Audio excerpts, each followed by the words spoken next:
Hey guys, I'm Travis here at APK Academy in Washington, D.C. Since gymnastics is trying to steal parkour, we're gonna steal some of their moves and work on them today. Today is about the planche and planche progressions. Here we go. So the full planche is basically holding yourself up parallel to the ground on your hands, almost like a push-up position. Sort of like this, but your feet are off the ground. It is very challenging for an athlete who is not specializing in gymnastics or hand balancing or something like that. So we're not gonna try to get anywhere close to that today. However, by practicing some of the progressions up to that, we can benefit quite a lot. Okay, before we get into this, we're gonna first loosen up our wrists.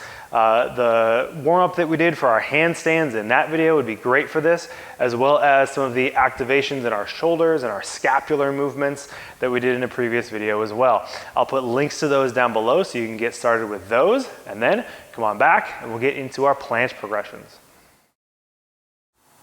All right, first we're gonna try to get our shoulders over and in front of our fingertips. So just starting here, lean forward and come on back a few times.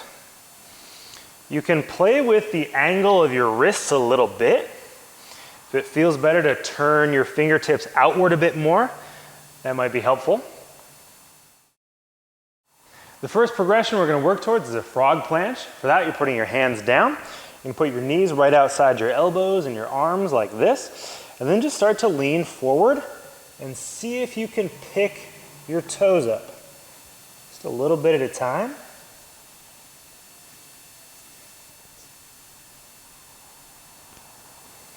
And see if you can get a little bit of time there off of your feet with just your hands supporting yourself.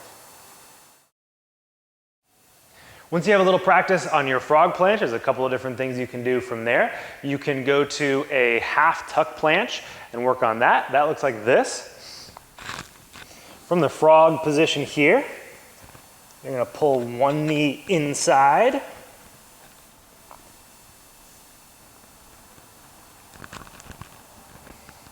And see if you can get into that half tuck planche position. Some people may find it easier to go into a crow position. So this one is similar to our frog planche. It's called a crow because that is what the yoga term for it is. It's similar, but instead of having your arms bent and your knees inside your elbows like this, you're gonna try to get your arms straight and get your knees straight into the back of your arm on your tricep. It looks like this.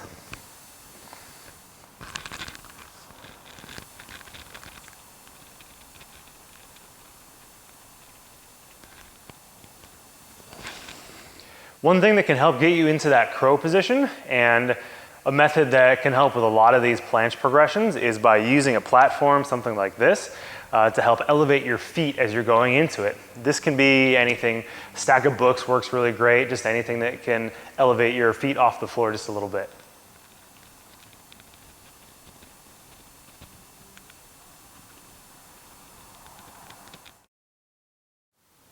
Next, we're gonna do a full planche with your feet elevated. Start with your hands on the floor and your feet up on your platform. The seat of your couch probably works really well for this. From there, you're going to lean forward, push your chest as far away from the ground as you can, round your upper back, and just try to make your toes light. Really squeeze your abs and try to see how much weight you can put on your hands and take off of your toes. The last progression we'll talk about today is a tuck planche. So this one, your legs have no support at all. You're only gonna be held up by your arms. What you're trying to do with this is just keep your legs together and tucked in. Keep your arms as straight as you can. You wanna have your back as flat and as parallel to the ground as possible. Here's what the tuck planche looks like when you involve that platform. So your challenge today is to work on your planche progressions for 30 minutes. Definitely take that time to warm up and loosen up your wrists and shoulders. That's going to be really important for this. While one of the main benefits of working on your planche progressions is strengthening your wrists, which is especially helpful for us in parkour with things like vaults and climbs and things like that. If you already have some damage in your wrists or it's feeling uncomfortable, this might be something to skip because it can be really hard on them as well. Have fun with your planches. Hope everyone's staying well. I'll see you tomorrow.